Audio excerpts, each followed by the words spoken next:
all, what do you think about the American dream? What are your thoughts? What do you think that what is the American dream? Uh,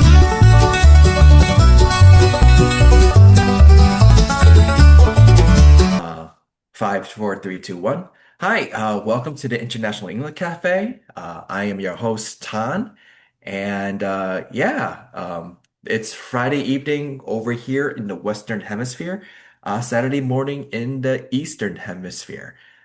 Today's topic is U.S. themes. Oops, not stop video. Give me a second, start video again.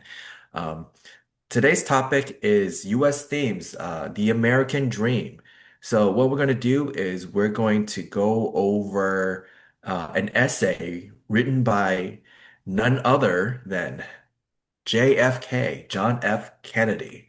Uh, it is titled um, The Immigrant Contribution from a Nation of Immigrants, John F. Kennedy. So, the idea will be to have all the members take turns, hopefully paragraph by paragraph, to read a portion. Uh, and then from there, will then spend time talking about John F. K's essay, The American Dream, and in some sense, how it compares and contrasts with the cultures of the members in the call. Um, so hopefully this will be a good way for everybody to practice their English, and it's a good learning experience. So um, would anybody like to volunteer and start off with the first portion of the reading with the back?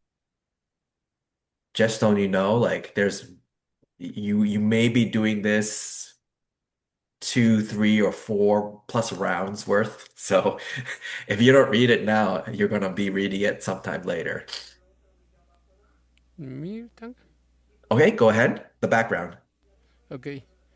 John F. Kennedy wrote the book from which this excerpt was taken when he was a United States Senator. He was a prominent supporter of immigrant rights and ran for president on a platform that included the extension of those rights. He opposed legal distinctions between native-born and native citizens, stating there's no place for second-class citizenship in America. He greatly influenced and spurred the immigration reforms on the late 20th century. Okay? Nice. Okay. So we'll get to this part right I would here. like I would like to read the next. Okay, go ahead, Jason. Take it away. Oscar Handin has said, "Once I thought to write the story of the immigrants in America, then I discovered that the immigrants were American history." In the same sense, we cannot really speak of a particular immigrant contribution to America because all Americans have been immigrants or the descendants of immigrants. Keep on going. Yes, even the Indians, as mentioned before, migrated to the American continent. We can only speak of people whose roots in America are older or newer. Yet, each wave of immigration left its own imprint on American society, which made its distinctive contribution to the building of the nation and the evolution of American life. Indeed, if, as some of the other immigrants like to do, we were to restrict the definition of immigrants to the 42 million people who came to the United States after the Declaration of Independence, we would have to conclude that our history and our society would have been vastly different if they all had stayed at home. Yeah, good job. Okay, so this is a shorter paragraph, but would anybody like to take this one on? Mr. Tang. Yep, go ahead. Thank you. So of the Oh, up here, number two. sure. Sorry. As we have seen, people migrated to the United States for a variety of reasons, but nearly all shared two great hopes: the hopes for personal freedom and the hope for economic opportunity. In consequence, the impact of immigration has been broadly to confirm the impulses in American life, demanding more political liberty and more economic growth. So for number three, anybody want to take this one?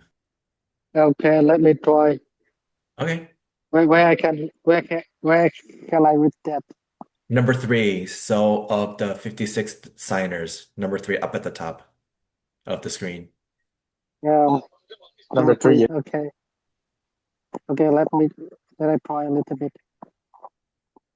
Thank you. Yep. I'm sorry for the audio. So after 56 signers of the declaration of the Hmm. independence, 18 were of non-enlist stock, and 8 were first generation Hmm.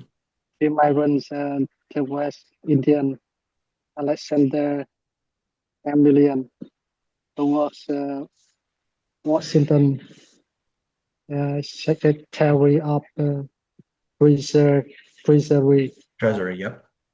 yeah, and Swiss of Art Carlington, who have the same office, and I'm really Jefferson. sorry, even though I'm wearing eyeglass, but somewhat is only with me. Yeah, under Jefferson. And Jefferson, yeah, so established the financial policy of the young republic. I came in from yeah, from Missouri in the 1934. 1834. Okay. Yeah, Um, let's see. Would somebody be able to read this little portion right here, if you wish? Me again, Mr. Tang. Okay, take it away, Cedric. Thank you, Mr.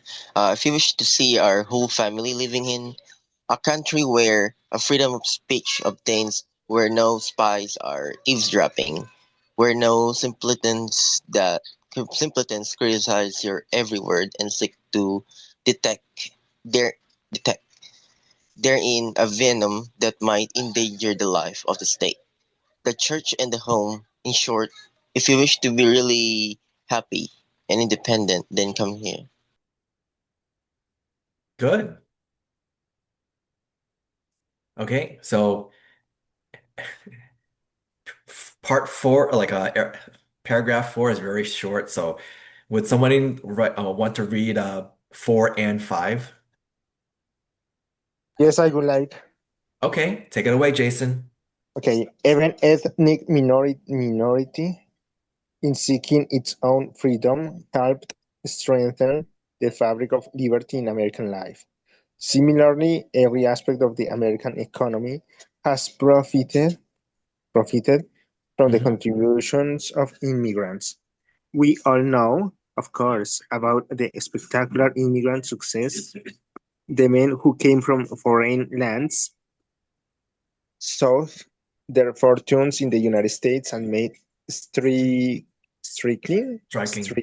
striking contributions, industrial and scientific, not only to their chosen country, but to the entire world. In 1953, the President's Commission on Immigration and Naturalization mentioned the following. Industrialists Carnegie, Yep. Andrew Carnegie, Scott in the steel industry, John Jacob Astor, German, in the fur trade, Michael Udahi, Irish, of the meat packing industry, the DuPonts, French, of the munitions and chemical industry, Charles L. Fleischmann, Hungarian of the yeast business, David Sarnoff, Russian on the radio industry, and William S. Knudsen, Danish of the automotive industry.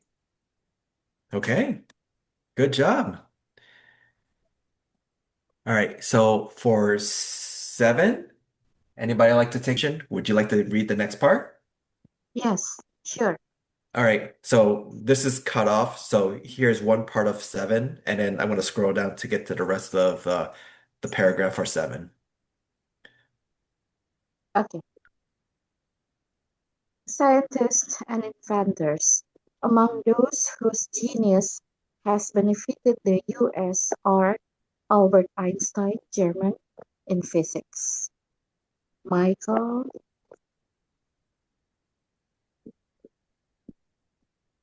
Oh, it's going to be okay like this. Michael Puppet, Yep. Serbian, in electricity. Enrico Fermi, Italian, in atomic research. John Ericsson, Swedish, who invented the ironclad ship and the screw propeller. Giuseppe Bellanca, Italian, and Igor Sikorsky, Russian. Igor. Yep. Igor, okay, who made outstanding contributions to airplane development. John A. Adet, Swedish, who was responsible for opening the Texas oil fields. Lucas P. Kiritz, Greek, industrial chemistry. David Thomas Welsh, who invented the hot blast furnace. Alexander Graham Bell, Scott, who invented the telephone. Conrad Hubert, Russian, who invented the flashlight. And Ottmar Mergenthaler, German, who invented the linotype machine. Yeah, that's a bunch of names, so that's but Yes, good job with just trying to trudge through all that. thank you. Nice. Okay, so next part is 8. Right here for paragraph 8, but the anonymous. All the paragraph 8. Yes. All right, should I start now? Yes. Okay. But the anonymous immigrant played his indispensable role too.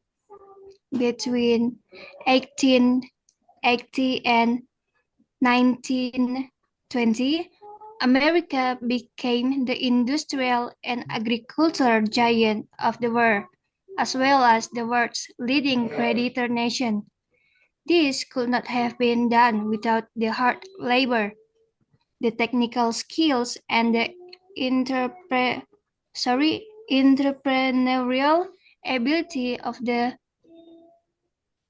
23.5 million people who came Good. to America in this period.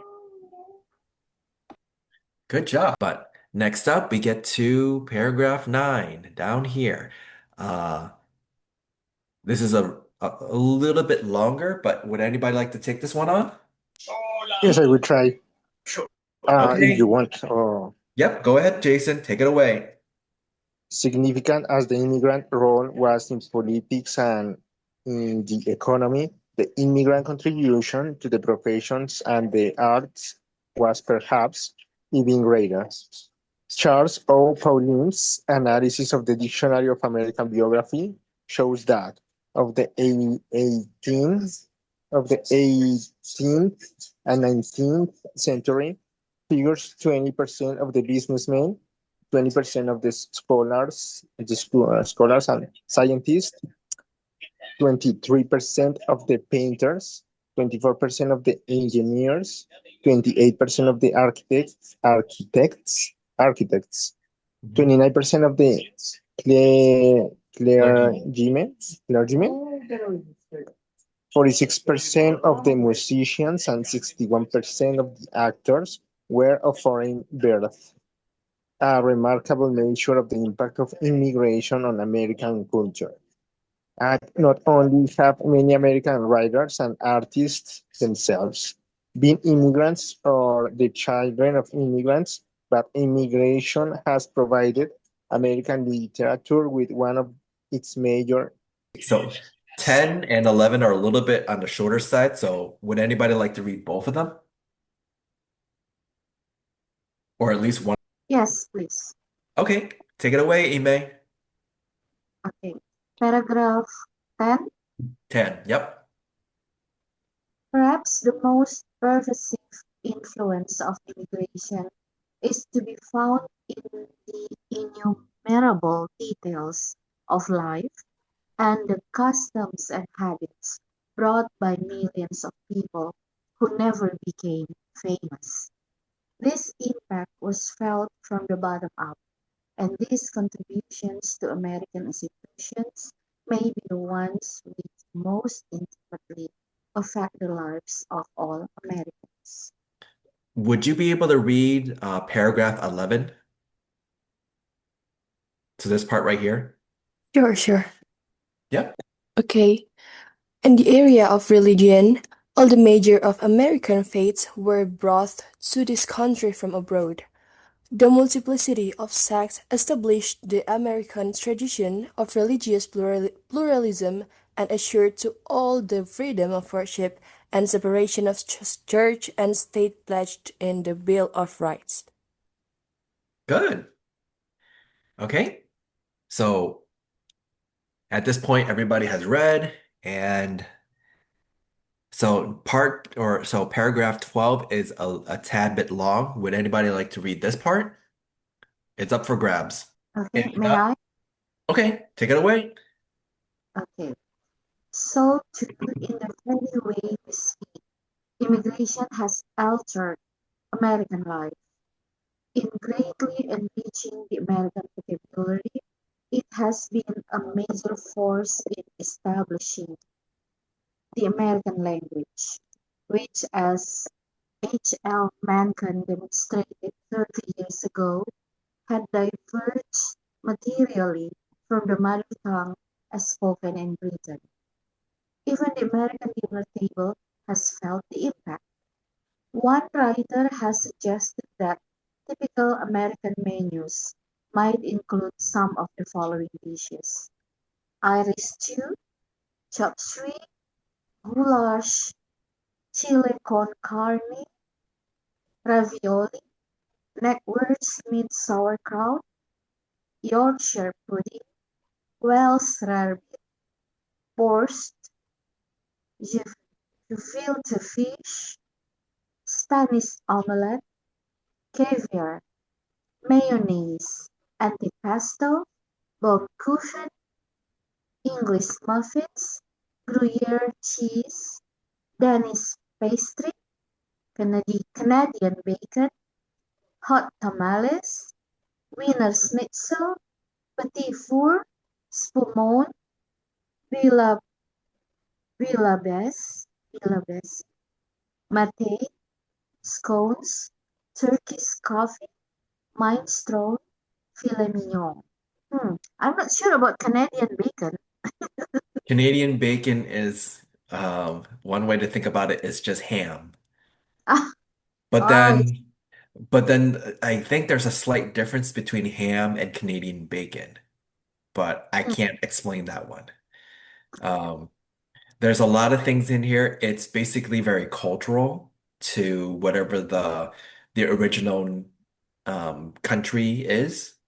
mm, So Irish stew would be from Ireland. Chop suey would be mm. somewhere in East Asia, most likely China, so on and so forth, right? Um, but yeah, so a lot of types of food. Isn't And chop yes, suey a please. song? It's so this is why it says like one writer suggested that typical American menus might include some of the following dishes. So it's a dish. Um, I don't know what chop suey is, technically speaking, but it might be one of those like Americanized Chinese restaurants, like Chinese takeout restaurant type of food. I know the real meaning of it, but it's not going to be good.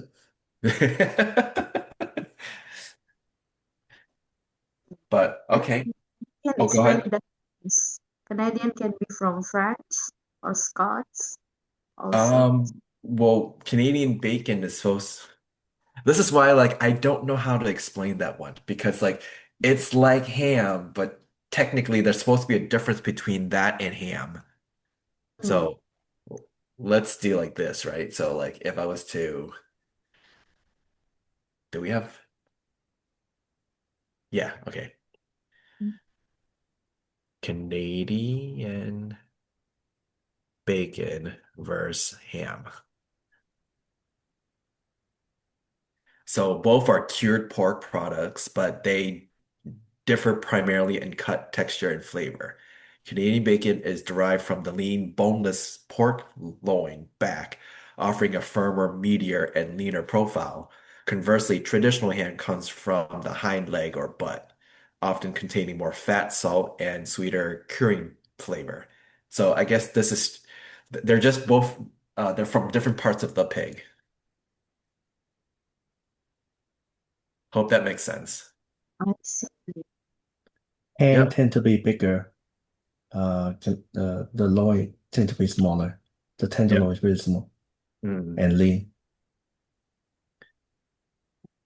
And then It looks like very delicious. Chop suey. So, and this is supposed to be chop suey. So, a dish from overseas Chinese cuisine, generally consisting of meat, eggs, cooked quickly with vegetables such as bean sprout, cabbage, and celery, and bound in starch thickened sauce. So, is this like a stir fry? I don't know. Wow, Yeah. nice. So, it's supposed to be like this. Oh, it's typically served with rice, but can become the Chinese American form of chow mein. So, yeah. Oh, chow mein. Sorry. So it could either you serve it with rice or chow mein with which is kind of like a noodle dish, I guess. Yeah. Hmm. So that's chop suey.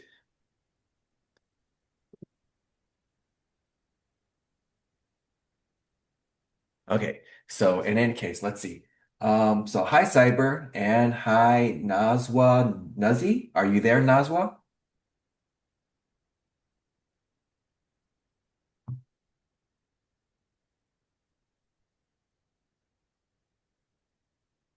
Let's see.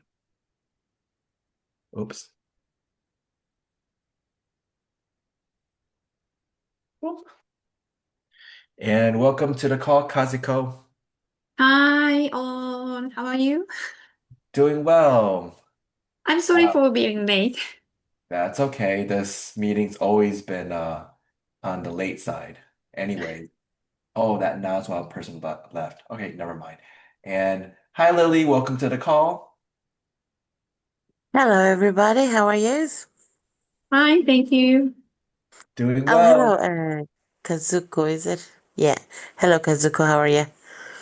Hello, fine. What about Very you? good. So I just joined. What's the story, guys? I heard you talking We're about food. Yep. I came just right in time, Oh, I think. we're doing the reading, The Immigrant Contribution by JFK or John F. Kennedy.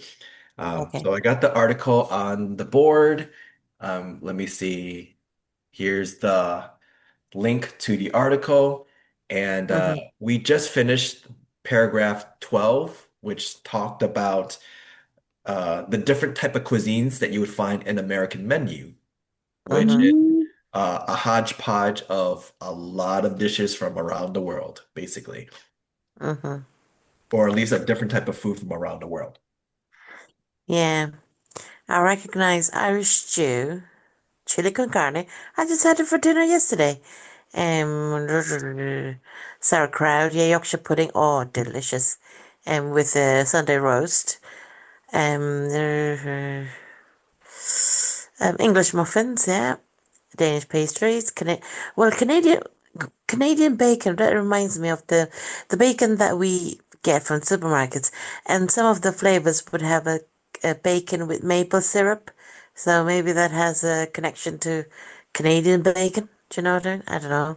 Oh, we were just looking it up earlier, so it's Yeah. not that. No, I mean Canadian bacon could have maple syrup Scones, in yeah, there. scones, lovely. It could. Yeah, there you go, guys. Yeah.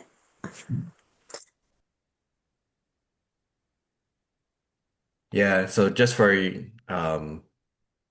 eyes, when we were looking it up, Canadian bacon versus ham, and essentially it's just different portion of the pig, and which leads to different textures and flavors.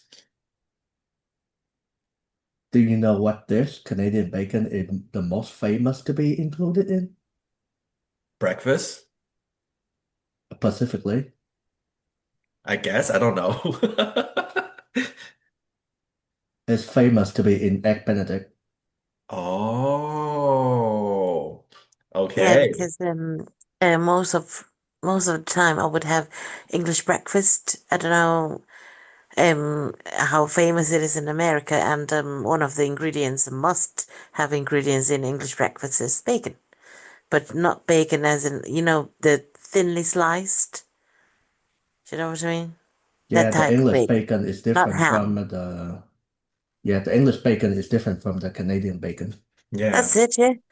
Like that Canadian bacon, yeah, that's thinly sliced like that, and ham would be like a lump. But yeah, that's what I mean. The English breakfast would consist of bacon, sausages, and stuff. Obviously, we'll have a vegetarian option as well. Cool beans. Would you like to take would any of you like to take this next paragraph to read? Yeah, sure, yeah. So, immigration plainly was not always a happy experience. It was hard on, no, hand on. Was that hard? Sorry, Hard, it's yep. hard. It's dark here. Hard on newcomers, and hard as well on the communities to which they came. When poor, ill-educated, and frightened people disembarked in a strange land, they often fell prey to native recruitees, unscrupulous businessmen, and cynical politicians. Boss Tweed said characteristically in defense of his own depredations in New York in the 1870s, this population is too hopelessly split into races and factions to govern it under universal suffrage, except by bribery of patronage or corruptions. Yeah. So some people had some tough times when they were immigrants. So next up, this is a slightly longer one, but would anybody like to read paragraph 14? Hello, Mr. Tang. Oh, you want to take this, Cedric? Sure, I'm on it. Okay.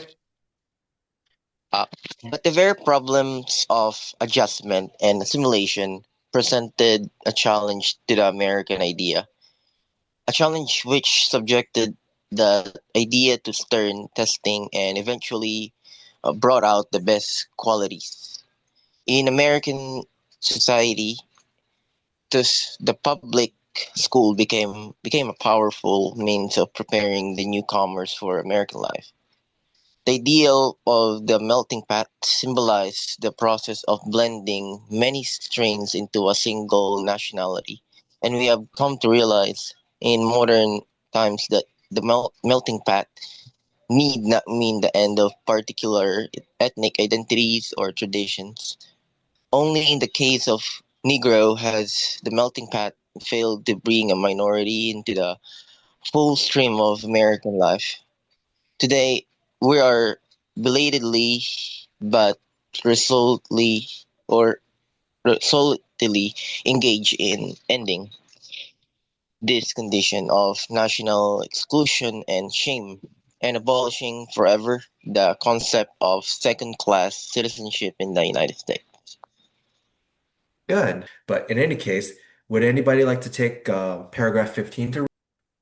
All right. Yep, take it away. Sociologists call the process of the melting pot social mobility. One of America's characteristics has always been the lack of a rigid class structure. It has traditionally been possible for people to move up the social and economic scale.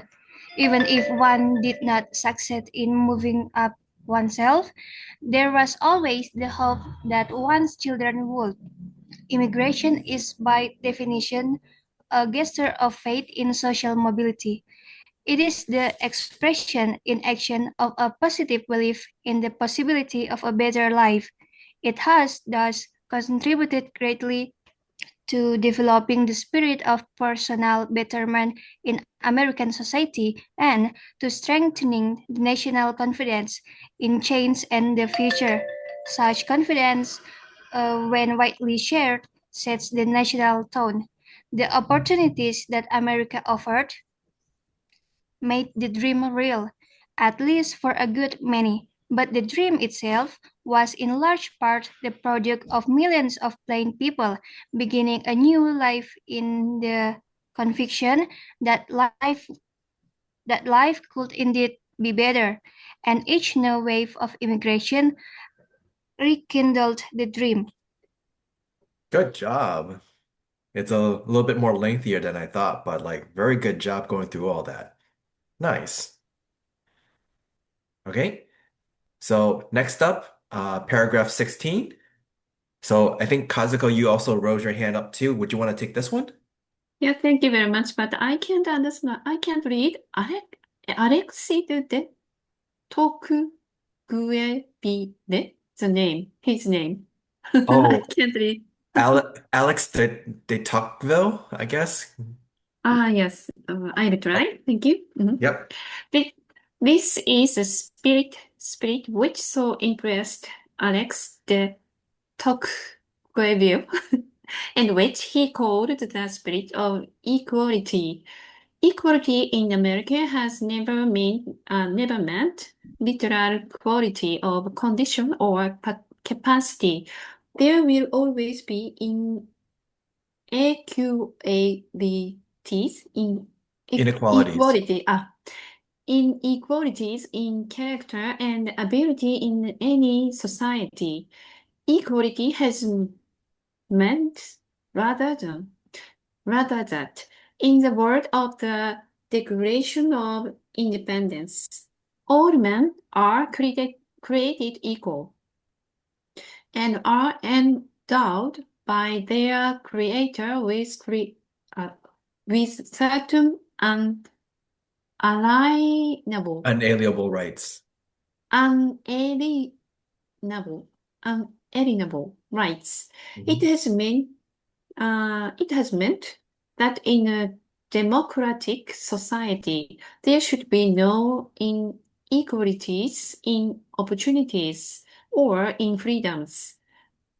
The American philosophy of equality has released the energy of the people, built the economy, subdued Mhm.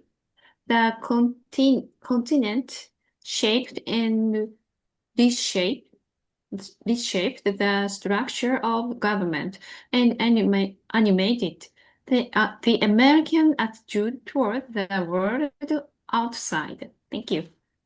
Thank you. Yeah, you had a bunch of vocab words. Unalienable rights, inequalities, things of that nature.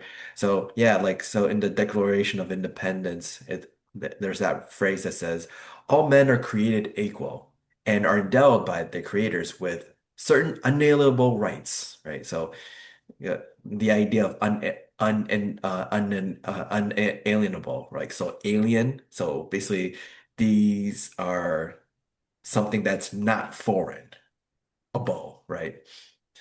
In a way. But cool. Good job going through all that. All right. So in terms of Alexis, Alexis de Tocqueville. So there was a pronunciation for his.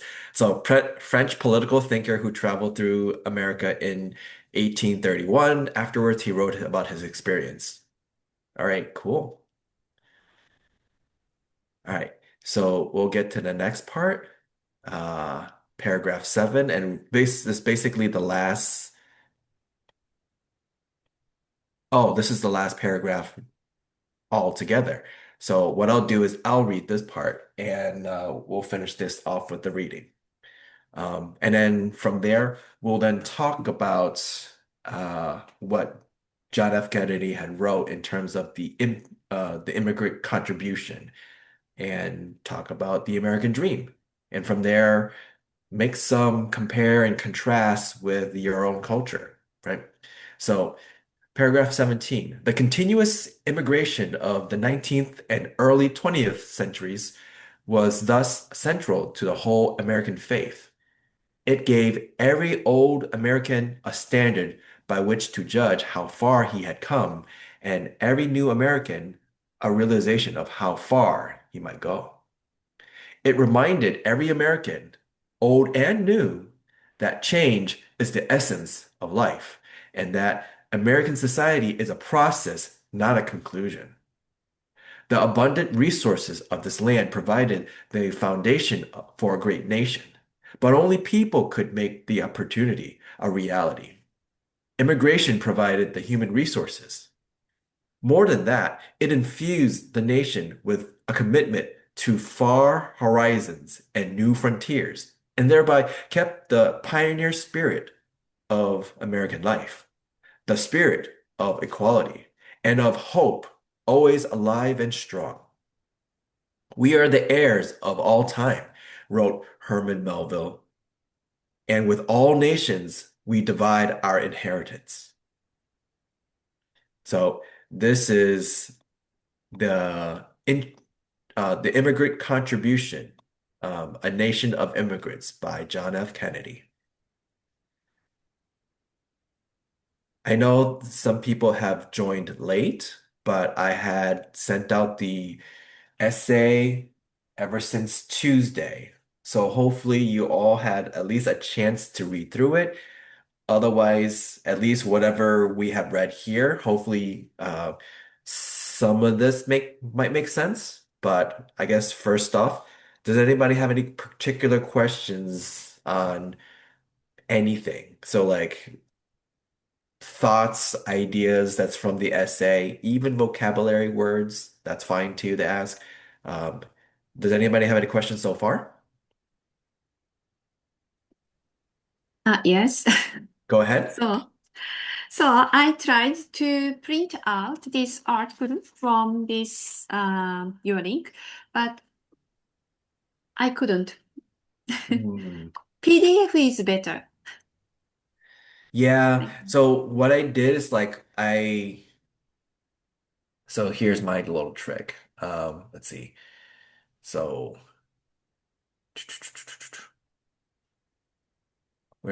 okay.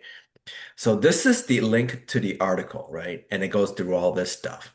Notice that this here is a PDF, right? So here's here's a little trick for you guys if I can get through all this stuff. Okay, verification is successful, blah blah blah blah blahs, and it's gonna do all its thing here, blah blah blah blah blah. There's one you can download. Click this download button to download it as a I PDF. did. Yeah, yep. So that's one. Trick number two is, let's see, where to go? Right click, print.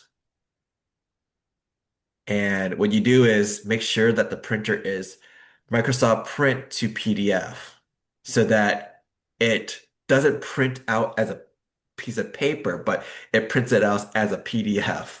And hopefully that you'll then get a PDF file out of this. So this is the Thank trick you. I actually did because the other Yes. way didn't work for me either. Thank you very much. Yep. So by doing it this way, I was able to print out this so that like it's a lot more easier to read because with a PDF, you can actually do the expansion a lot more easier. But good question, because yeah, those little tricks I don't think some people may be aware of. But okay, any other questions? What is I guess we can go to the next part, which would be for everybody on the call. What do you think about the American dream? What are your thoughts? What do you think that what is the American dream? Go ahead, Cedric. When I say about like much of American Dream, or rather in the context of field of American Dream for me, it's not just about like more than anything opportunities. It's about seeking refugee away from any thoughts that you might encounter in terms of like you come from a different country like in the United States where lots of opportunities are almost there, but like yeah about that we are seeking a refugee to our own selves to be happy, and for some reasons at the same time we trying to figure out a way to get rid of any unnecessary, like for example in terms of our debts. Like we are in a country that making our depths getting even more deep and deep.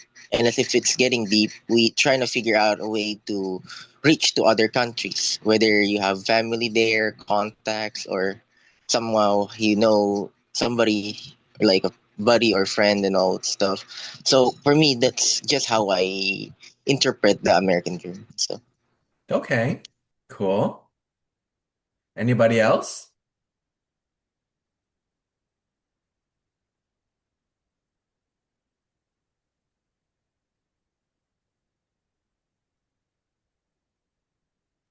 About American dream, I think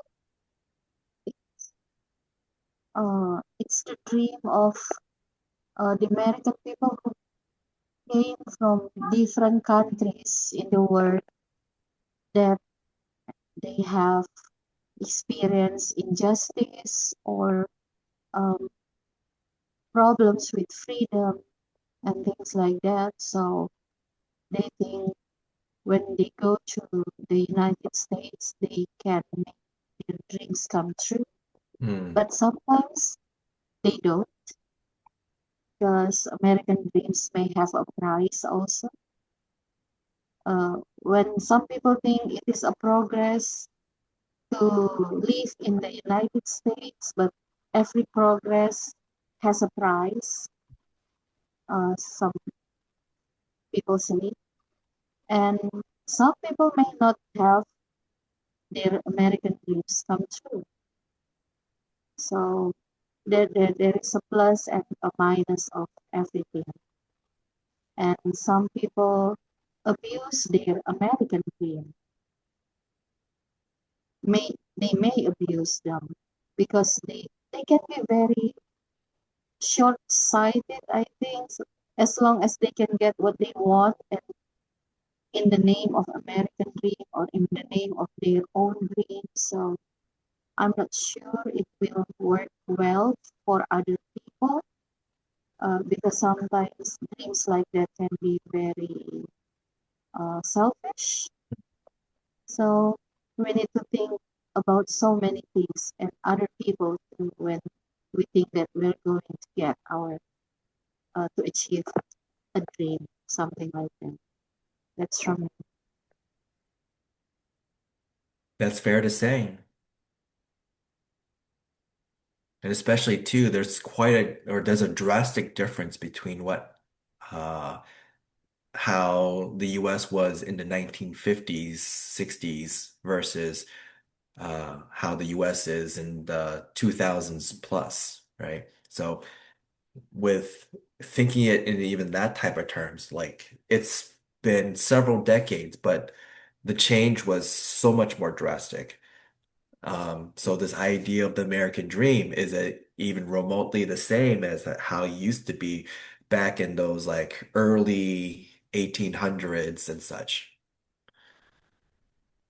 By the way, welcome to the call. There's a bunch of new people that seem to have jumped in. Hi, Professor. Thank you for asking. I'm doing pretty good here. That's good to hear. Thank you. So let's see. Anybody else want to share their thoughts on what they think the American dream is? I remember story about American Dream.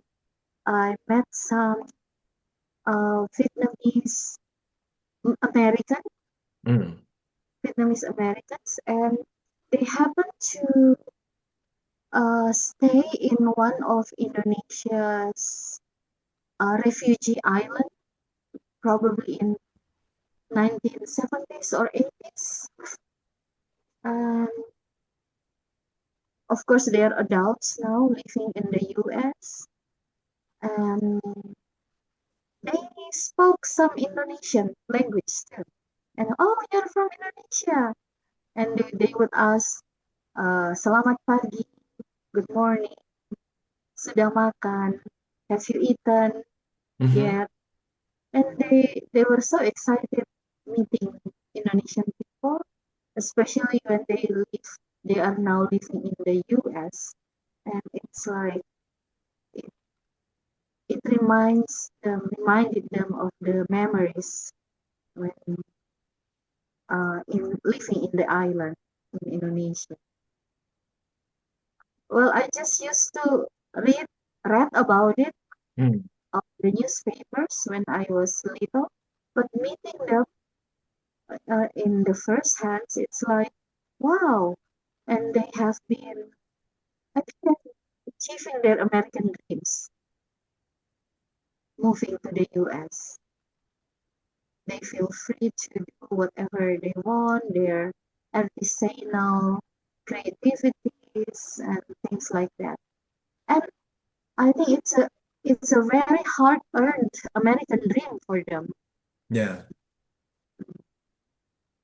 Yeah, that's it.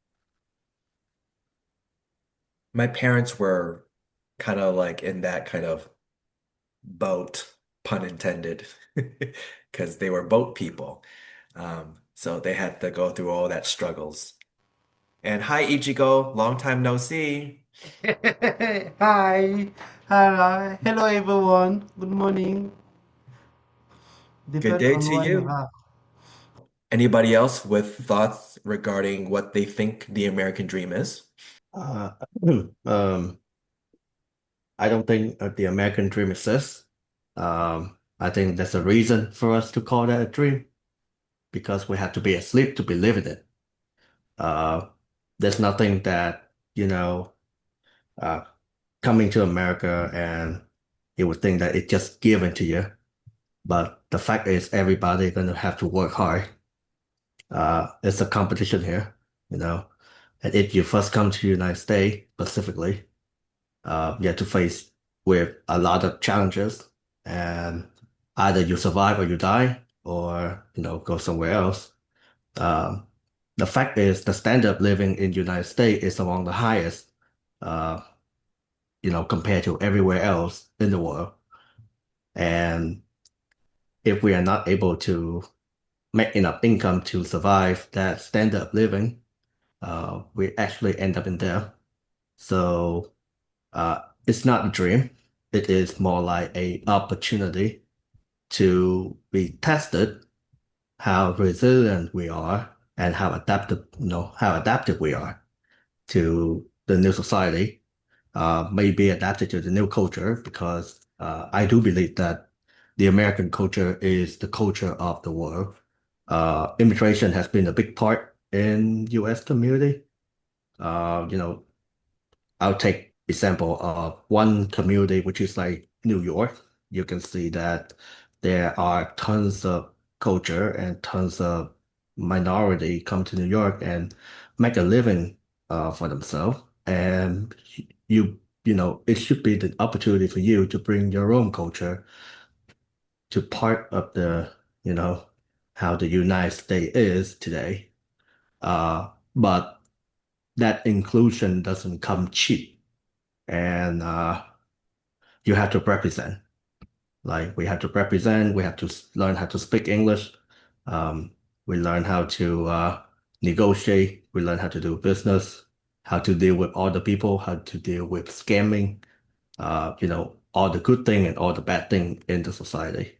So in general, I don't think the American dream exists. It's more like an American opportunity. that require hard work, resilience, and tremendous amount of um, you know, what can I say? Kind of go-getter mentality Yeah. because nobody gonna give things for free. Basically, that's paragraph 13 that you're mentioning, and or at least one brunt of what you're mentioning is paragraph 13, where, you know, immigration plainly was not a happy experience. Uh, it was hard on newcomers. And it goes on to say about how some immigrants fall prey to native racketeers, unscrupulous businessmen, cynical politicians. Um, and there was just lots of things there that they had to go through. And this is talking about Americans back in like the 1950s or even before that, or in this case, 18 the later 1800s, right? So um, even back then it was rough.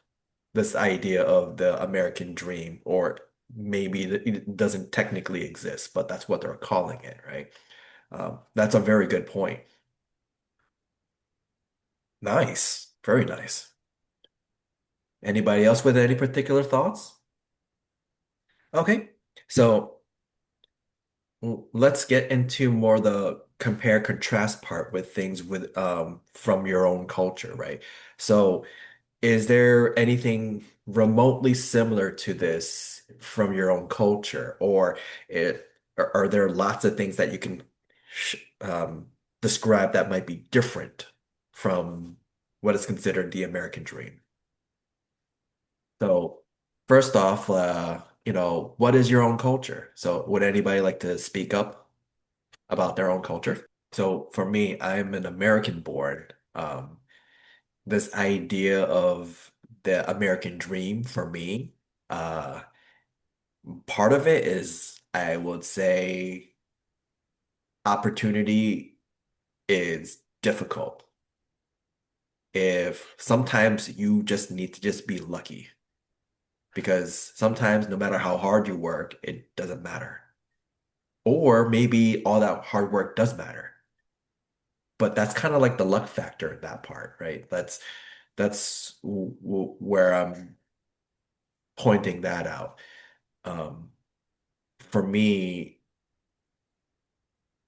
with my parents just being somehow in the right place and time, we're able to meet, get together, gave birth to me, and here I am, right?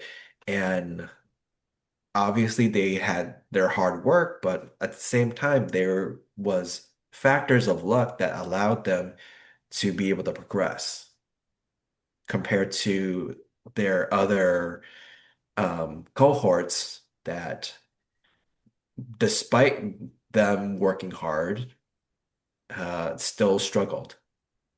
So there is definitely a luck factor, and we're talking like 1970s, 1980s, right? Um, this concept of the American dream probably would be something maybe thought up of in the early 1800s or late 1700s. We're talking like over 200 years ago. So to try to carry that thought all the way to now, uh, maybe it's still there, but it's a different ball game, definitely. Um, I my heritage, or like for my parents, they came from Vietnam, and so just kind of like how Imee mentioned about having met Vietnamese Americans, yeah, that's kind of like the situation. They were boat people. They escaped. They got into a different nation temporarily to take refuge, and then were able to be transported to the US. Um, so in terms of like trying to compare contrast to a different culture, I wouldn't be able to because my culture is American culture for the most part. I might have some Vietnamese culture, but it's not enough to be able to, for me to speak on like that. Um, so for everybody here, how about your own culture, right? And what is your own culture like? So would anybody like to speak about their own culture? Maybe they are really shy. I can give it a shot, you know. Okay, take it away, So, Ichigo. yeah, so as you might know, I come from Africa, Cameroon, in Central Africa. I currently live in Canada. So I'm gonna compare my own culture to Canada, which is similar to USA. Mm, So according to so if I wanna talk about the clothes in Canada, people are more liberal. So they dress up they dress up, especially particularly women. They are really sexy. mm. Sometimes I have the feeling that they are looking for a man, if I can say like that, because I wonder if they have a bra or they have an underpants. For me, that really shocked me because in my culture in Cameroon where I come from, women don't really dress up like that. They are more conservative, Mm, so they can dress up like that if they go to the lunch, but in the night, no. Yeah, that's the thing that really shocked me when I came first in Canada.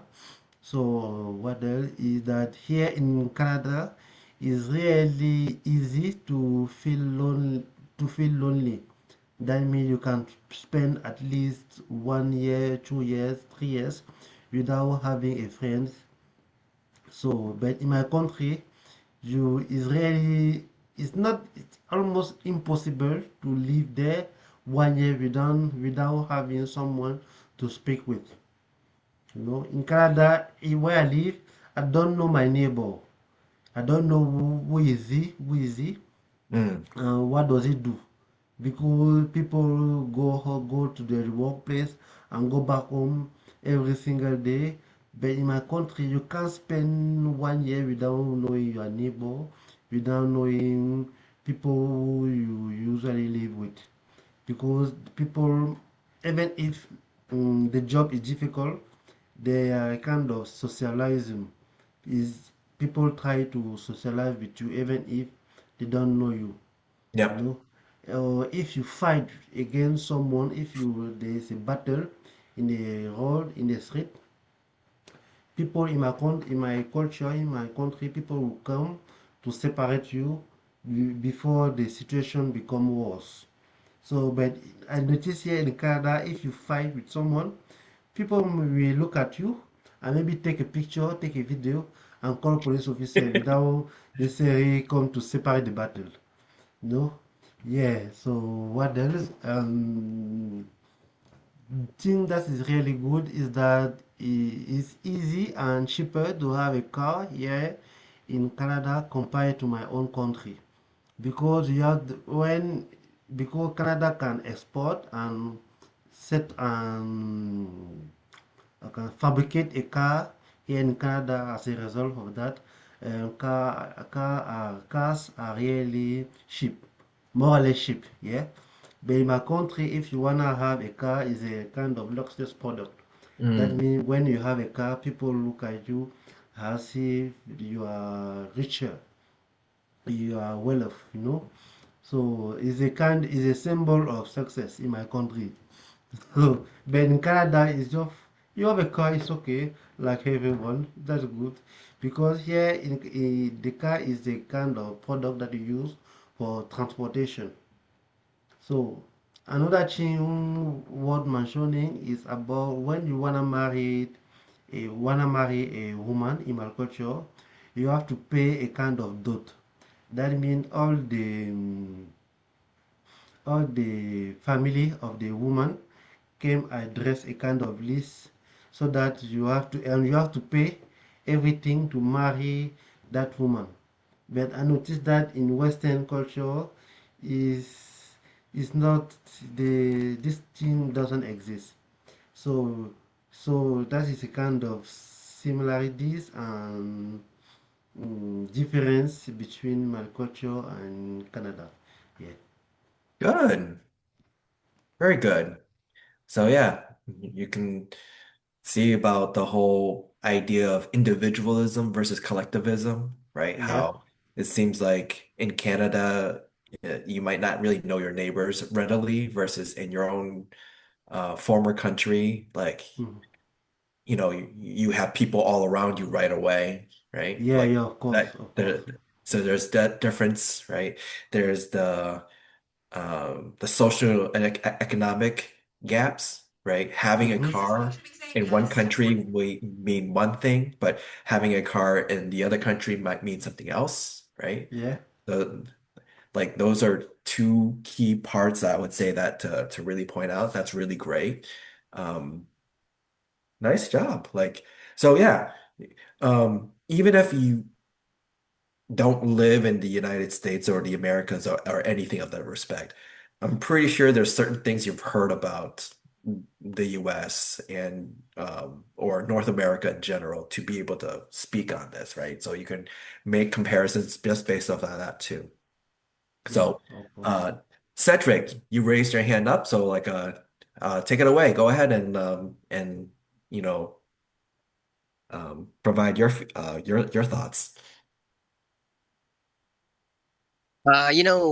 Mr. Tang, I'm just gonna have like to, there's only one thing that I can label the Philippines.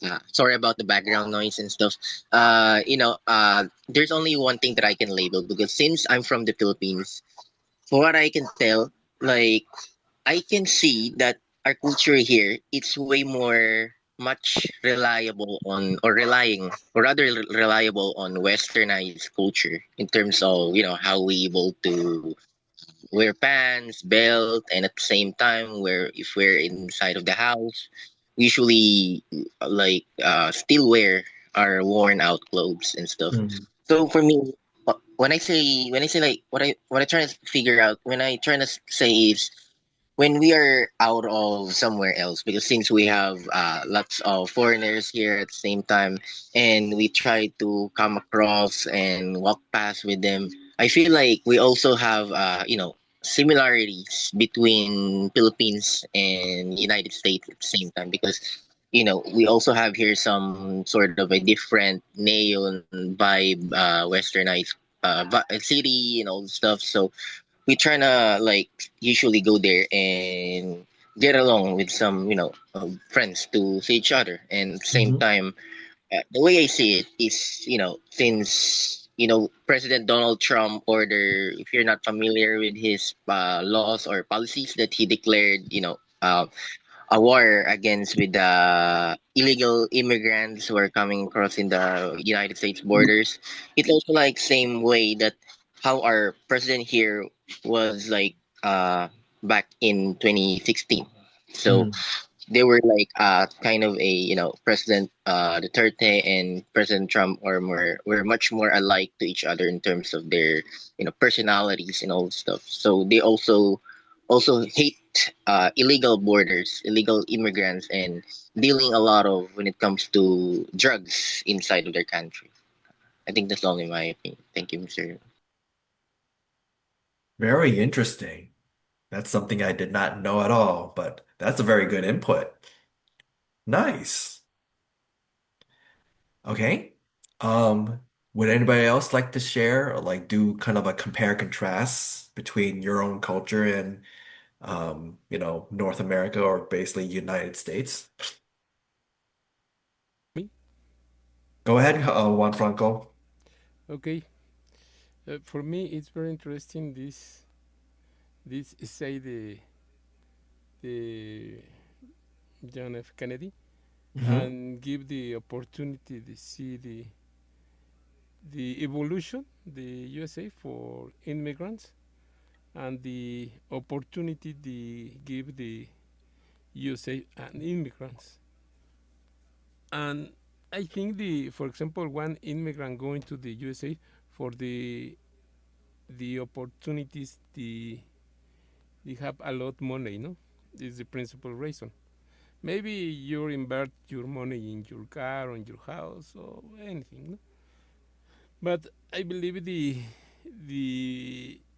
it's very important try to the give your family many things that you need.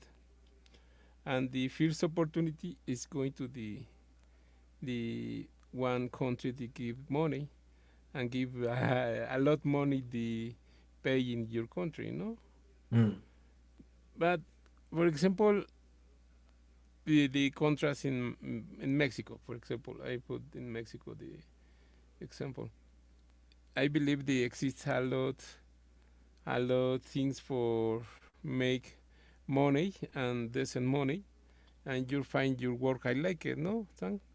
But the, for example, you have a lot of children going to the find the way to have more money, and the way more easy is going to the other country, no, and for your need in this moment.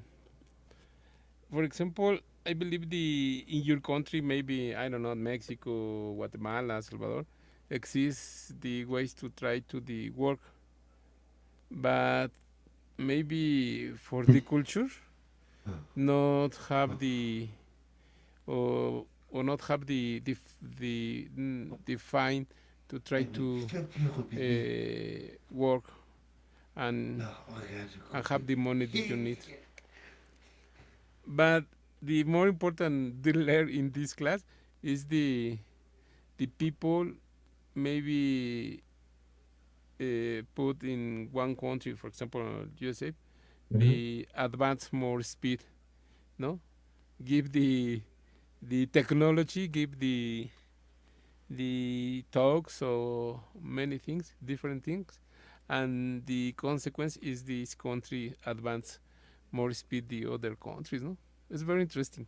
Yeah. This class is very interesting for me. Thank you, Tang. It's my Yeah. opinion. All right. So for next, right? Like anybody else would like to talk about just being able to compare and contrast, uh, you know, U.S. culture with your own culture? I have a question. Ask away, Ichigo. Oh, do you think it's become is became more difficult to reach American dream because you said that in the past it was challenging and the time to get the job to have something on your table was really difficult when you were younger. So do you think nowadays it become more difficult or more easy, challenging? What are your thoughts nowadays in US? Well, historic. Like if you heard what Cyber had mentioned, right? He doesn't believe in the American dream, and so to me, whatever is considered the American dream to whoever you are, then that's the American dream to you, right? Like I don't really think that's an exact definition. It's just a catch-all generalized term just to to have people just to kind of talk about like this is their dream. I think is everyone has to define his own American dream. Hmm. So for someone, it might be have a lot of money. For those, you just achieve something that you love, like maybe you wanna set up a company, you wanna set up a restaurant. What really you want to accomplish. For some, it's just to be able to have a car, a house, and a family, and to take care of have a lot of money to take care of your family. you know. So I think people has to find a way to define his own America dream. Even if for most people, American dream is just have money, you know, because we live in a society when everything is linked to money. So I think it's just really sad and frustrating that people um, try to reflect everything about money. For me, it's just dramatic, just ridiculous. Yeah. Sometimes you have to see more than that to see more, not necessarily about money, but to think out of the box. In a world where there is no money, what can we do? How can we find a way to manage Yeah, maybe that's our financial? we Yeah. can leave that for a different topic, the idea of money. Oh yeah. Okay, Because okay, okay. That is yeah, it. Thank you. Mm-hmm. Yeah.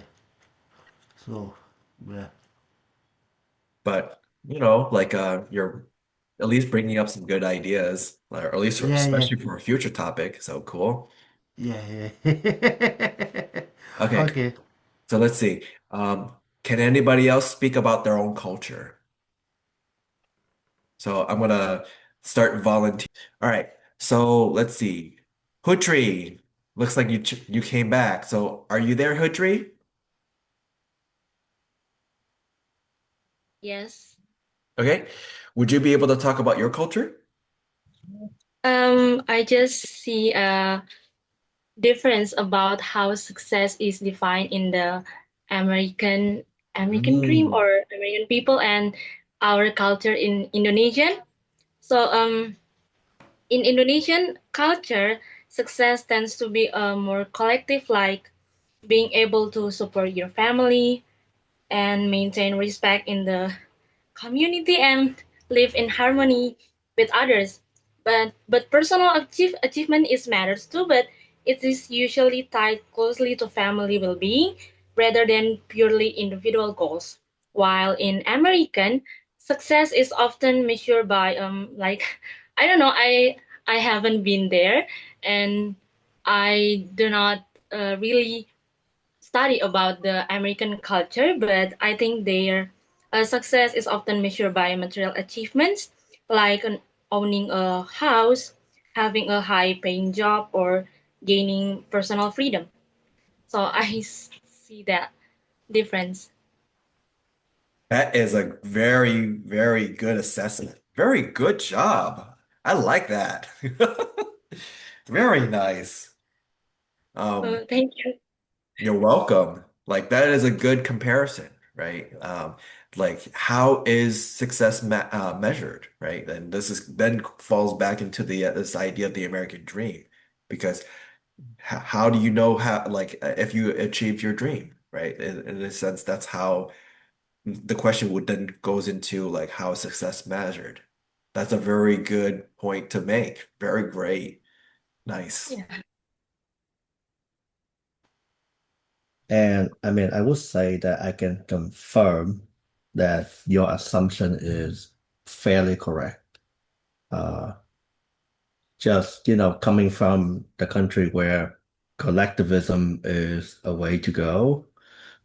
So I have the opportunity to experience culture from three different countries so far. I was born in Vietnam and I left like when I was 18 technically and stay in United States for like another 15 years. So I would rather say like half of my life in Vietnam and half my life in United States. And I can confirm that definition of success is definitely different between the two countries. Uh, you know, I think like back in Vietnam, I think it's kind of similar to Indonesia somehow. Like it's more like collectivism. Like, you'd rather be able to take care of your family or have family by certain age or, become a doctor or lawyer. Somehow that is the only true profession that actually gains some respect. Actually, also a teacher. Being a teacher is like somehow get a lot of respect from Vietnamese culture. Uh, but yeah, I come to United States and I would say that the achievement turned out to be more materialistic and more individualism. Uh, and I work to achieve what I have today, and I would say, that is definitely a big difference between the two country and two culture as well. One thing I would want to point out is when you talk about, I mean, maybe somebody talk about being able to live harmoniously among the people in your society. It is actually very common in all of the collectivism culture because people prefer to be, in harmonious with other people. But I would say living in the United States for too long, I would say I would rather be individualism and I want to stand out, uh, you know, outside of the community. And that's how I become different than other people to get what I want. Um, and there is a certain assumption about the American culture too, is we are quite aggressive. Um, and that's happened to me right now. I just moved to Canada, and people in Canada are very nice, but at the same time, they got quite scared of me because I'm very aggressive. Like when they ask me a question and I find it not a good question, I'm gonna say it to their face that it is not a good question, and I'm not gonna answer that question. And they seem like they kind of like feel very offended by that. Um, so yeah, very, very cool experience so far. Pretty cool. Yeah. So Cyber is somebody that has experienced both type of culture, both East and West. So I'm loving your inputs into this too. So let's see. Hey, Nazmo, are you able to speak up? Yes, sir. Okay. Okay. I can talk about my culture, but culture is not just traditional dress, food, or festival. It's the complete way of life of group of peoples, including the beliefs, values, customs, language, behavior, like that. It is what shapes our identity and tells the story of who or where come from. So every society, every country has its own unique culture. From the way people greet each other to the food they eat, festival they celebrate, and cultures reflects their diversity. So the culture plays a vital role in our lives, teaches us values, respect, honest, unity. In that sense, Bangladesh, I live in Bangladesh. Bangladesh has a rich and diverse culture shaped by history, religion, language, tradition, and its politics, economy, like that. It's mainly influenced by Islam, Hinduism, Buddhist, Christianity. And this creates a unique culture blend in my country. We speak Bengali, which is the heart of our national identity. People are proud of the language. The people of this country called Bengali. So Bengali believes their identity is Bangla. And people are very proud of their language because of the language movement of 1952. There are many festivals are celebrating in our country. Major festivals like Pohela Boishakh, Bengali New Year is coming soon. This month, 14th April. And also Muslims festival, Eid al-Fitr, Eid al-Adha. Hinduism festival is Durga Puja, Buddhist Purnima, and Christianity and Navanno Harvest Festival. People of all religions often celebrate together, showing unity and harmony. The main food of our country people is panta bhat, varta, birani, like that. A sweet like also Rasgulla and Sandesh. Food is also connected to the festival and tradition. Women wear sari, men wear Punjabi lungi, pajama like that. And we have also dance, music, arts, folk music like baul song, handicraft like nakshikatha. So our religion, our social life, our arts, and our food culture is totally unique compared then to the other countries. Bangladesh culture is beautiful combination of tradition, diversity, and unity. It's a rich festival, food, language, values. The modern changes, people is still respect their own cultures. Thank you very much, sir, for sharing my culture for Yeah. the. So do you feel like, so from your understanding of the United States, do you think that there's anything similar in terms of Bangladesh slash Bengali culture? And something maybe unique, that means the diversity, many cultural people, many diversity peoples are still there, and also Bangladesh, and many religious people, many ethnic peoples are right here, and they also believe their identity, also American. And America also celebrates some their festivals, and also like that in our country, Bangladesh. So some has unique and some has different.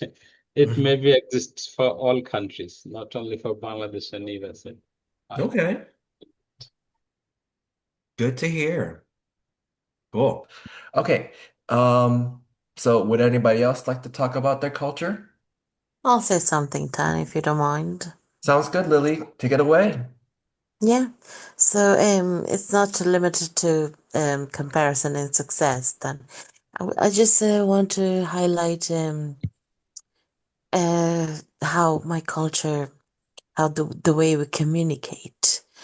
Um, I don't fully adopt that myself, but in my culture, it's very, very common that we speak indirectly. You know, our people are not direct people. Our people are just very like, oh no, I can't say that. Um, like it's just very hard for them to express directly what they feel, what they think. You know, so it's different to, I don't know, let's say American, say Europeans, and the Western countries. They're more direct in expressing their feelings, if you get what I mean. So for example, I need to get to point A. Um, and the Westerners would probably only take 5 seconds to do that.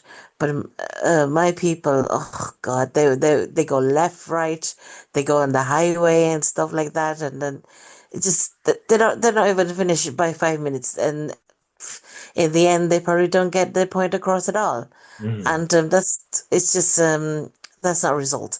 Whereas me, I kind of adopt directness myself, and it's funny that I come from Asian countries. I should be indirect. I should be, just be aware of how people feel when I say anything.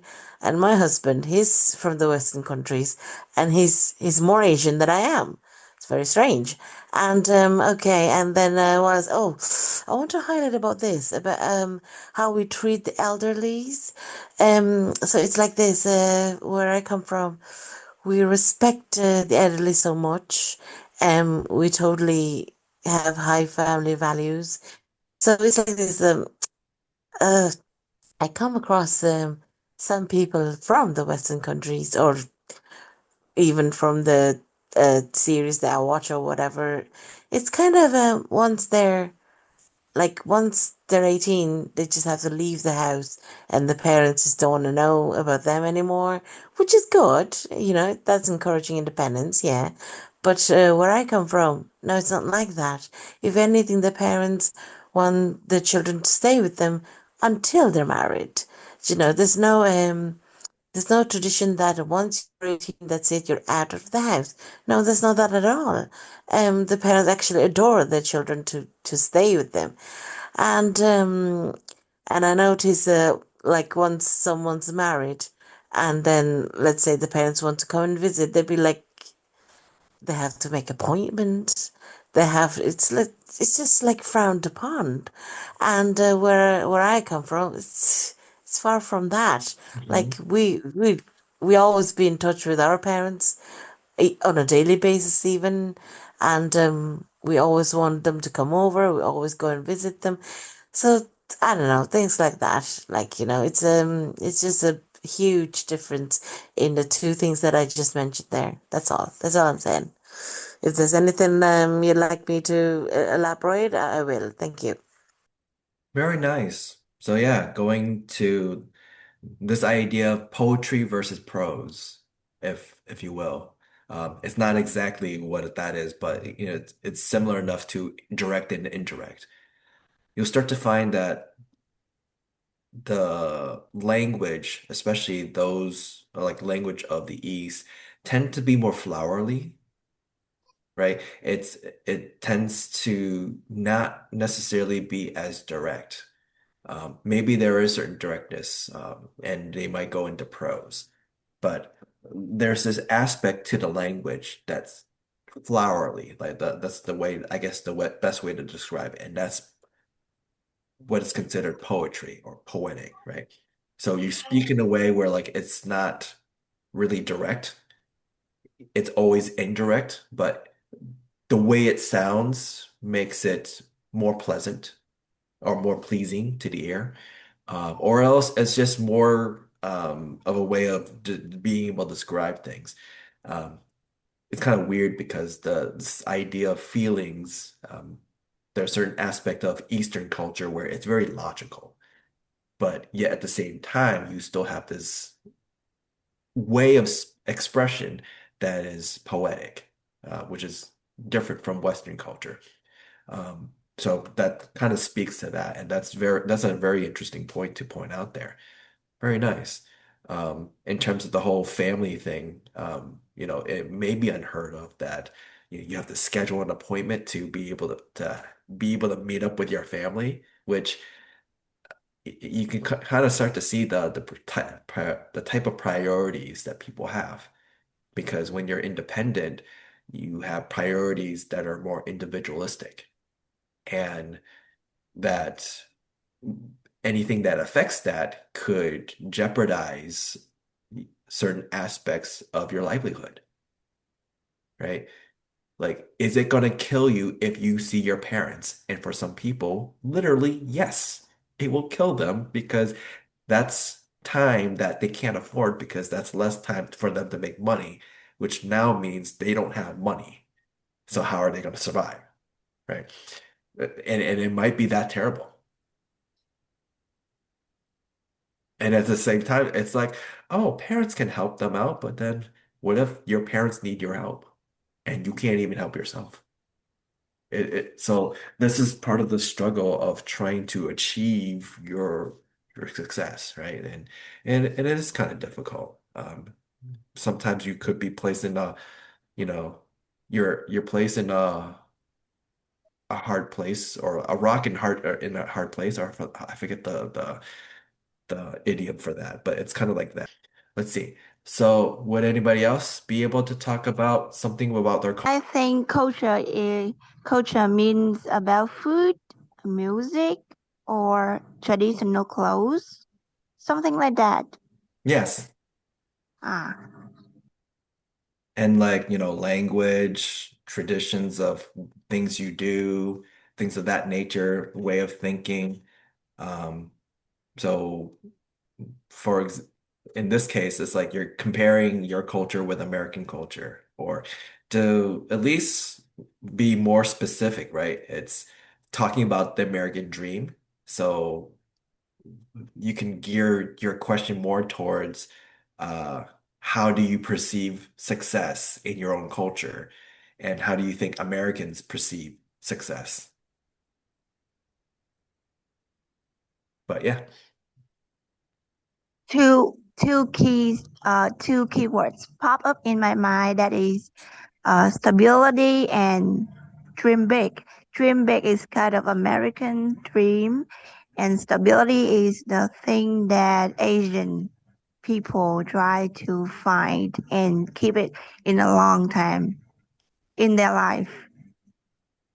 Okay. So let's see. Um, hey, Kazuko, would you like to speak up?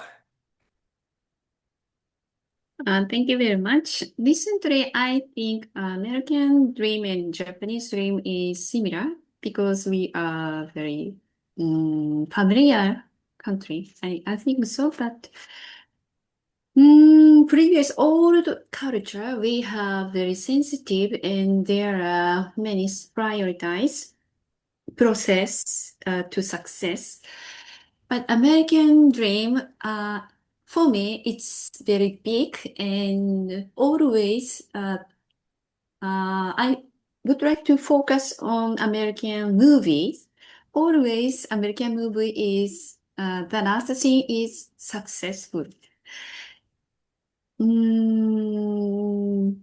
I like that. And in my opinion,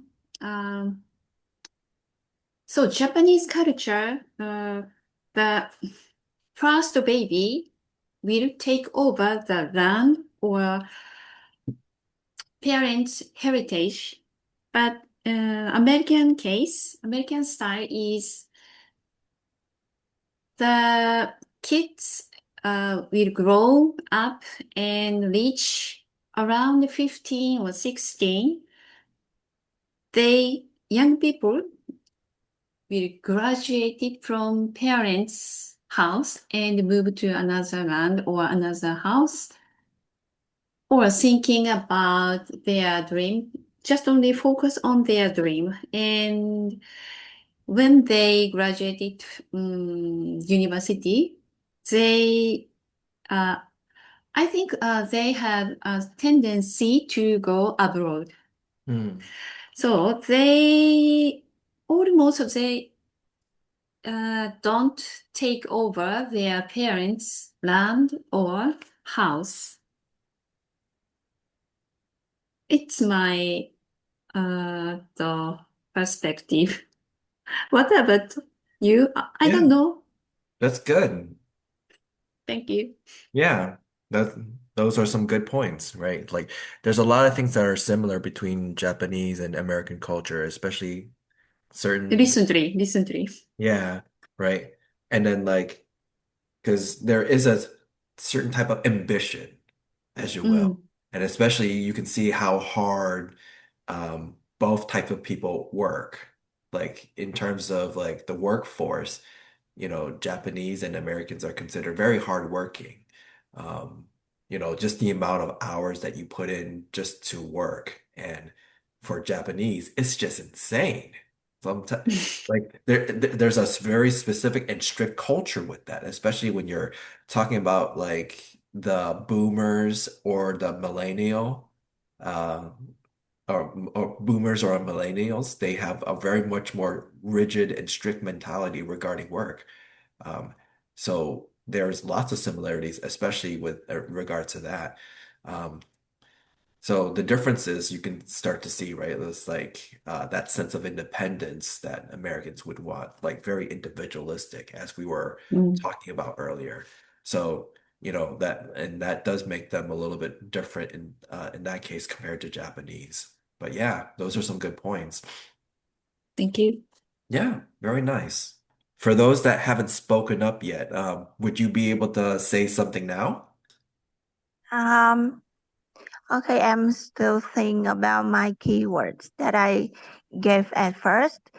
I think that Asian people tend to settle down before focus on their career and lead us to the success.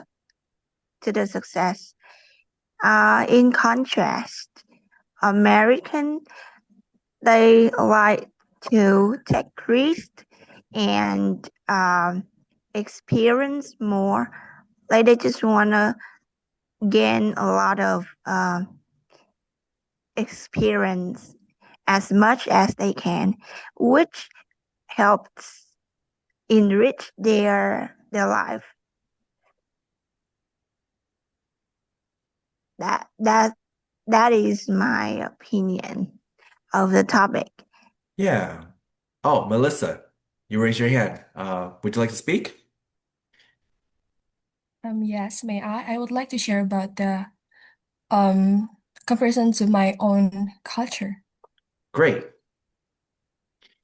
Okay, so based on my understanding that the American dream, it symbolizes the individual success through hard work where we can gain success on our own feet.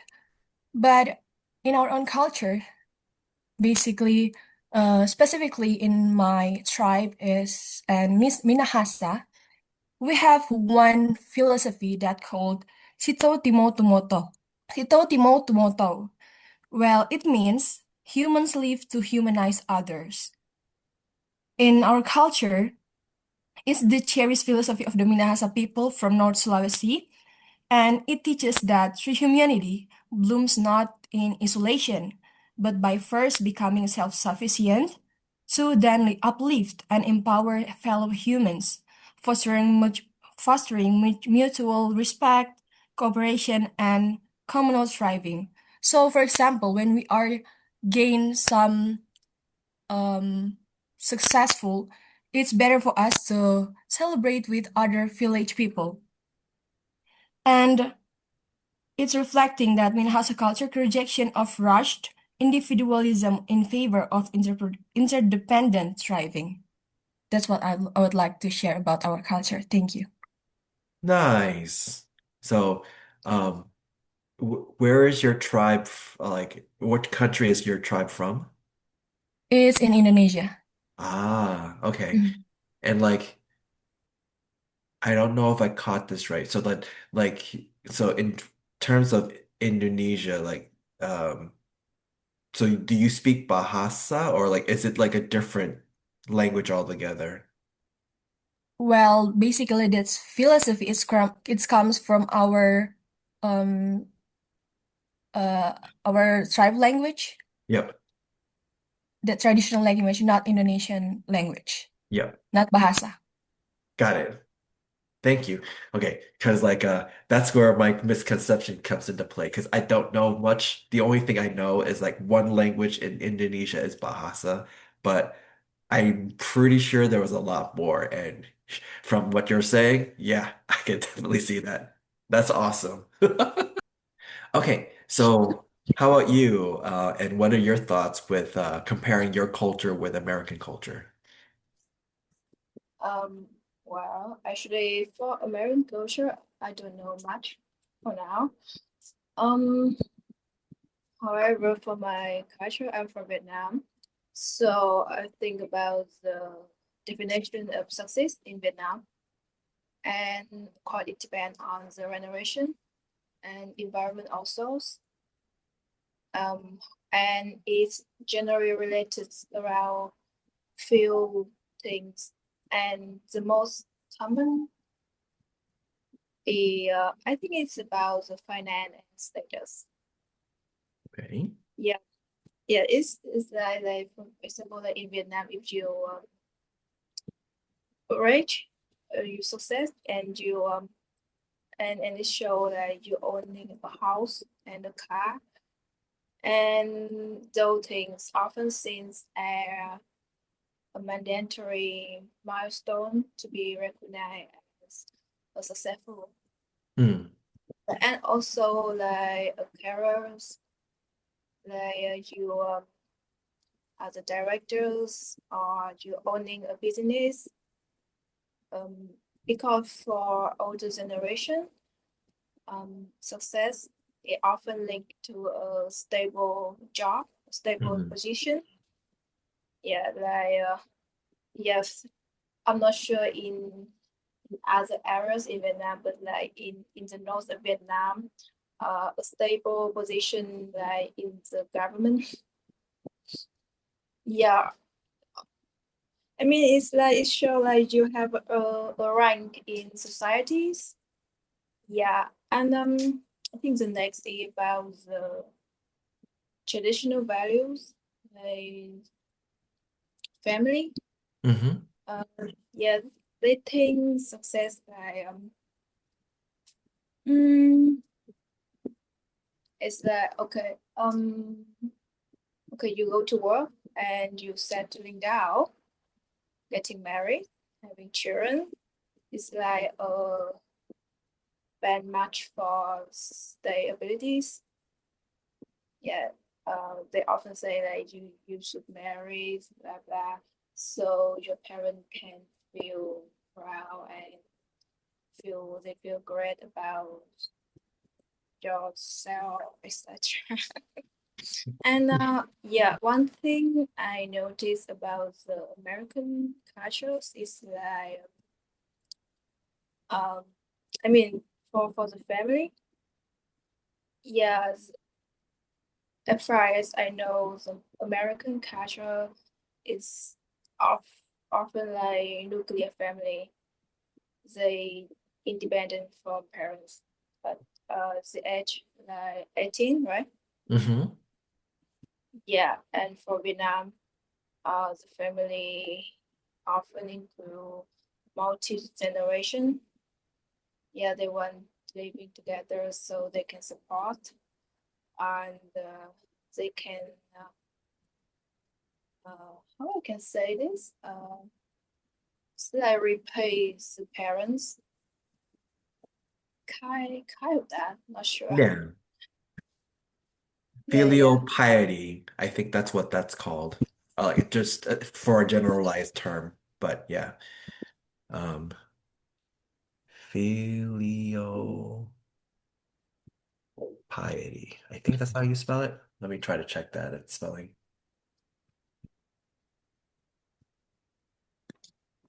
Yep. All right. Spelled that correctly. Yay. What I don't know this word. Yeah. So this is kind of like I don't know how to explain it correctly, or at least it's this idea that like this is kind of a expectation of the children to support um the parents. Yeah, I like that. Yeah, Yes. so that you have a child and you expect them to take care of you until the rest of your life. Yeah. Yeah, it's so important. Because Yeah, and in a sense, like the children are the quote unquote insurance, because that was more ancient, or at least it was an olden way of the the insure or the ensuring that you are taken care of in your old age. Yep. yeah, so it's like an insurance in form of a human. So cool. I like some of the terminologies that you use, like multi-generational, especially, because that's a very good point. Since even though there's some cultures out there that are family oriented, but in this case, you mentioned this kind of very being family oriented. Oh, bless you, Kazuko. You mentioned being family oriented in a way that is not just spanning, one or two generation, but even more than that. That's a very good word. Good job. Would either you be able to speak up and talk about your culture? Okay, testing, am I clear? Yep, you're clear. Okay, so I don't think I could actually talk about American culture since even though I've read some, I cannot really speak about it because I'm Indonesian, right? Hmm. So I didn't have the first-hand experience about it. Although what I would speak about, maybe compare it through what I see in media, right? Mm. And compare it with what our culture um, has been seen in media. So, fair comparison, right? Um, so in American media, it was seen like um, the fast life is the best way of living life, right? You have to have a lot of money and um be famous, have a lot of stuff, go on international trip every season, right? And well, I know that not everyone in America is like that, but that is what is glorified in the media, right? Yeah. And in contrast, in our culture, I'm from the same place as Melisa. I'm from Minahasa, Manado, Sulawesi, North Sulawesi, Indonesia. Hmm. And what is glorified from our culture is that we live slowly. We have a slow life. Like, oh, um, the event is tomorrow. Why don't we just like make the preparation today instead of like from way, way, way behind, right? Like that. Or Yeah. um, we have Prepare in like, advance.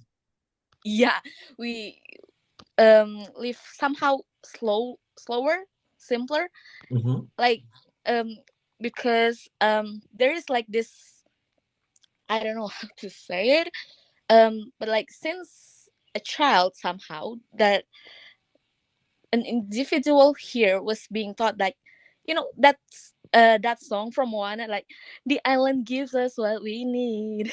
Yep. So we don't really need to we don't really need to approach out, just like live a relaxed life over here because everything is here, like food, and the sea is close, the mountains is very, very close, and the people, like Melissa had said earlier, that we have like this philosophy that human live to humanize others, right? So um it has been in our blood like for generations that we naturally is very, very friendly to others. Yeah.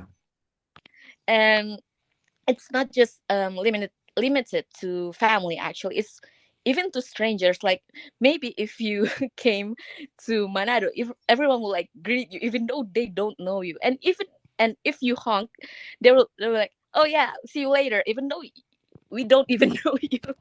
Yeah. And yeah, I guess that's the biggest contrast in um how my culture is portrayed in media and how American culture is portrayed in media, because I see that American media glorifies fast life while our culture was glorified for its slow living. Yeah. Yeah, I think that's all actually. Go ahead. Yeah, I think so far that's all actually. Yeah, yep. I think there was somebody else trying to interject. Yeah, I agree with it. It's like slow living, very collective. If the American people believe in insurance, we believe in family gatherings. That's why there are a lot of family gatherings almost every week. People here, especially in our region, we have family gatherings a lot. Mm. And even some of us have some kind of immigrant descendants family gatherings, like my from my mother's side we have family gatherings that actually trace back to China and who came through Taiwan to the Philippines, and they went into our region south of the Philippines. And I think culturally or ethnically, we are still related to Vietnamese people also Yeah. in terms of tribes or tribal connections. Mhm. Partially, or at least like Yeah, certain tribes of Vietnamese people would be more related to you. Um, that's right. because there are a lot of ethnicities within Vietnam, although Vietnamese tend to be primarily Kinh people, right? But then they also have a variety of other types of people within Vietnam too. And I think that's the kind of thing that you may find certain lineage with um, in Indonesia and other areas of Southeast Asia. There's a certain commonality since, and then that's kind of like why like Southeast Asian culture tend to have a lot of similarities amongst each other. Hey, are you there? The first one I would say, like, in Pakistan, life is a team sport. We live in big families. We share our problems, our money, and our joys. So you're never alone. Your family's business is your business. It's all about the the world, the word we, right? But in America, life is an individual sport. People are taught to be independent from the very young age. Like in almost in 18, many people move out to start their own life. They value their privacy and their own choices. So it's all about the world I. So we say we, like we do all the things together, but they can go after the 18 age or after the teenager. They try to be independent and work by themselves, right? And another thing I would say about the hospitality, like how we treat people. But in Pakistan, we consider a guest as a blessing, right? For example, if a friend knocks on your door at 9 p.m. without calling you, so you don't get angry. You make tea for them, you serve food, and you insist they stay. In Pakistan, like the door is always open for the guest. But in America, I guess I think guest is a plane. An American loves their friends, but they love their schedule, right? You usually don't just show up at someone's house. You call first, and you pick up a date. You make an appointment. So for them, respecting someone's time is a way of showing love, right? And another thing, the way we look at the clock is very different. Like in Pakistan, time is kind of relaxed. For example, if a wedding's at 10 p.m., so people might arrive at 10 p.m.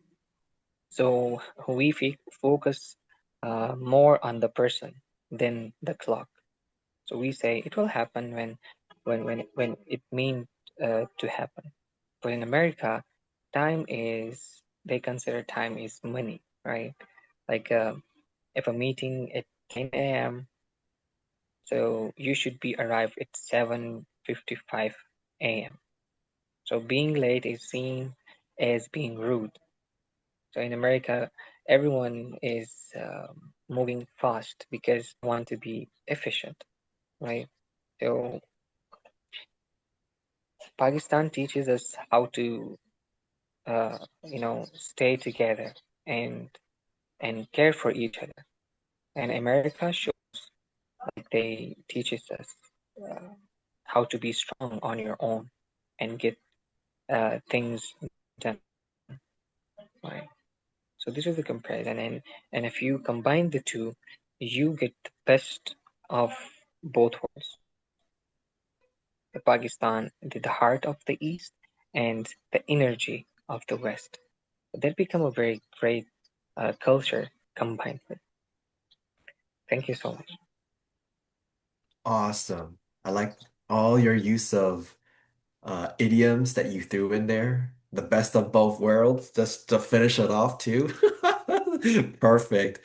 I like your assessment of being able to compare and contrast the two cultures, especially in terms of the collectivism and individualism, and going into specifics, especially with time.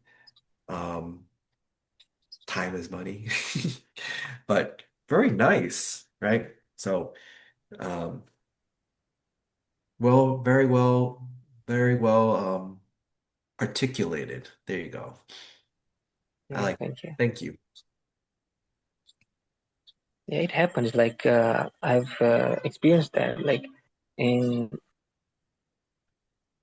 the America and also in the European countries, Hmm. the students at the young age, like 18, 20, and 22, at that age, they're independent. Nobody, get involved and get dragged in their Yeah. personal stuffs. Like even the parents give them permission to do whatever they want, right? But here in Pakistan, if I talk about myself, like I'm a student. I'm also a student, but I am connected with my parents, my family. If I do Hmm. something, I have to take permission from them that I'm doing this. Right? And in America, like people can even choose their life partner. They can make girlfriends and boyfriends. They're allowed for that. But in here in Pakistan culture, most of the families they don't allow you to get involved in such things. So, like as you said, individualism and what is the other word? Collectivism. Communism, collectivism. Yeah. Also, this is also one of the points Yeah. for comparing these two. Just to be fair though, like um the idea of collectivism and individualism, yes, that's you know, America is or US is more individualistic. Um, Yeah. in terms of I don't know, there just note that like there's other aspects of the US where it takes from other cultures because it's a melting pot of cultures. So although there's going to be lots of aspects of American culture that is um, Not individualistic, but because it's a not mixture of all of them. yeah, but because it's a mixture of other cultures too, uh, Hmm. there's going to be certain aspect that you could find similarities with, and there's going to be certain things that you find um, that's different. So, Yeah. all right. So, thanks everybody for joining the International English Cafe.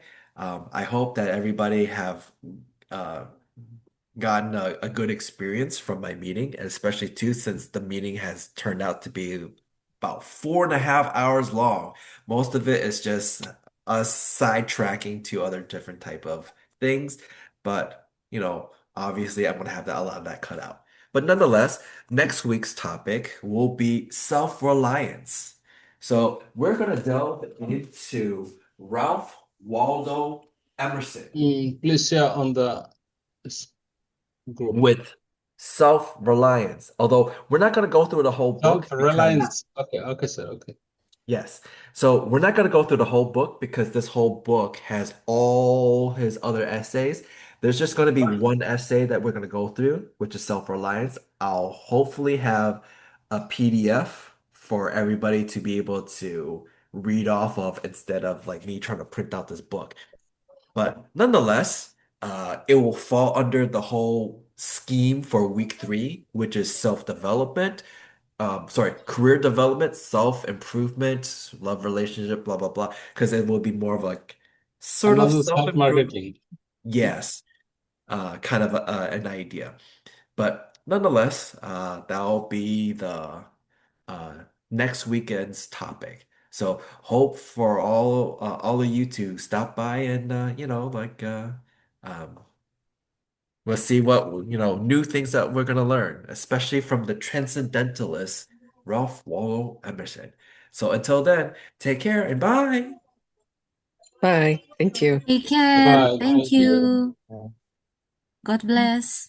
Yeah, take Thank care you. Take care. and click. Click.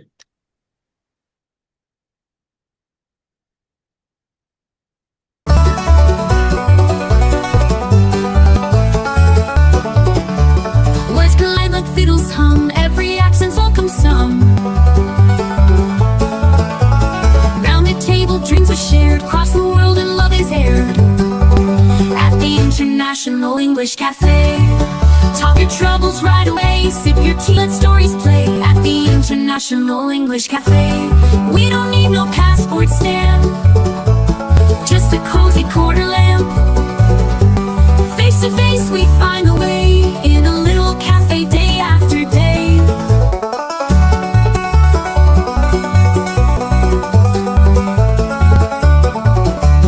Maps and charts might trace the globe, but here we spin our own wardrobe. Patchwork lives with thread we weave, stories told when you believe. At the International English Cafe, words align like fiddles hum. At the International English Cafe, words collide like fiddles hum. Every accent's welcome some. Round a table, dreams are shared. Across the world and love is air. Our love is air. Across the world and love is air. Across the world and love is air. English Cafe. We don't need no passport stamp, just a cozy corner lamp. Face to face we find a way in a little cafe day after day.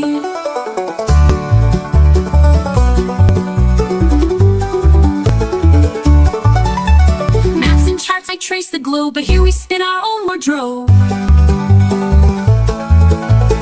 Here's your face, we find the way in a little cafe day after day after day.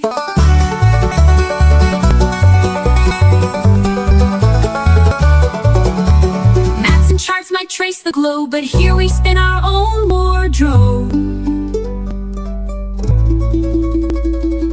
But here we spin our own wardrobe.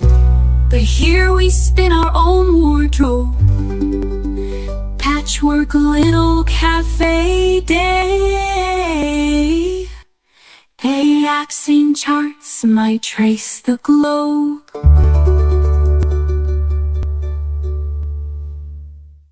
We don't need no passport stamp, just a cozy corner lamp. Face to face we find a way in a little cafe day after day.